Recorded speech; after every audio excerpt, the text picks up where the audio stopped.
Okay, good morning. I'm Agent Rod. Introduce ko po sa inyo ang ating Amber unit. Ang Amber unit natin ay 84 square meter ang lot area and 40 square meter naman ang floor area nito. Okay, tara, pasok tayo.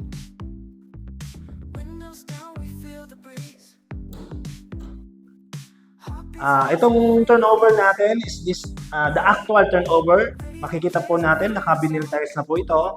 Naka-finish na po ng maayos ang ating mga walls. Meron po maabang na dalawang socket dito sa right side and the left side. Okay?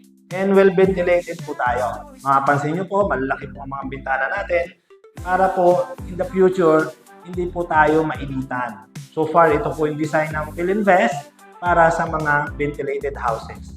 Okay? Bali, 2-story naman po itong bahay na to. Dito po sa side na to, ito po yung magiging kitchen natin, which is nandito po yung lababo natin. And pwede po nyo i-customize po ito ng cabinet. Okay? Pwede rin po kayo rito maglagay sa taas ng overhead cabinet. Kaya nakaunto po siya ng mga space na ganito. Okay, ito na po, papakita ko sa inyo ang ating toilet and bath. Yung toilet and bath natin, meron po itong magiging shower. Hindi lang install para hindi masira. And then, meron po tayong toilet valve and yung lavatory natin. Okay.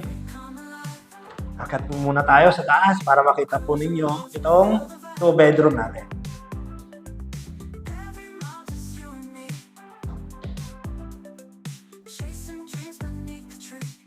Okay, dito sa ating taas na 2-bedroom, meron po tayong naka-vinyl tiles na po ito. At dito po, ito yung pinaka first bedroom natin. Usually, lagi po tayo big windows for ventilation. Makikita po natin, naka 1, 2, 3, 4 panel na bintana. Dito naman sa kabila, meron po dalawa. Para at least, mas makakapasok ang hangin ng mas maayos. Okay? Kabila naman po tayo. This is the master's bedroom. Ang master's bedroom natin, mapapansin po natin, meron po tayo nakaabang na ECU outlet para sa aircon, dalawang outlet para sa mga additional pong appliances, at syempre, well ventilated. Meron po siyang dalawang bintana. Ayan po yung ating 2-bedroom dito sa as at naka-vinyl tiles na rin, at the same time, nakakisame.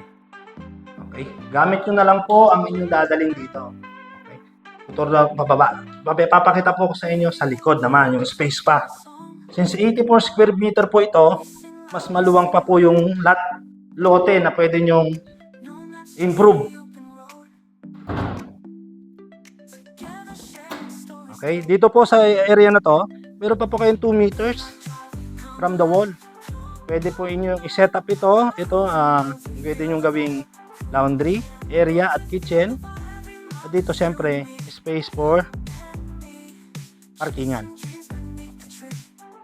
Dalawa ang sasakyan nyo, walang problema.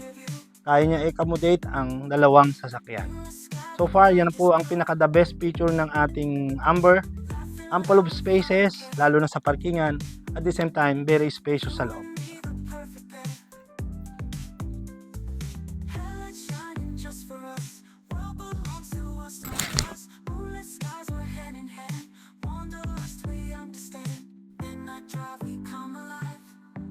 Tingnan nyo po, very spacious po siya. Kahit 2-car garage ay kayang-kaya niya pong ipasok. Kahit na SUV, kayang-kaya po nito. So, inquire na po kayo habang marami pang inventory. This is the time to invest. Lalo na may mga promo tayo. For more inquiries and about sa computation ng promo, please feel free to ask kasi diyan namin kayo matutulungan. God bless!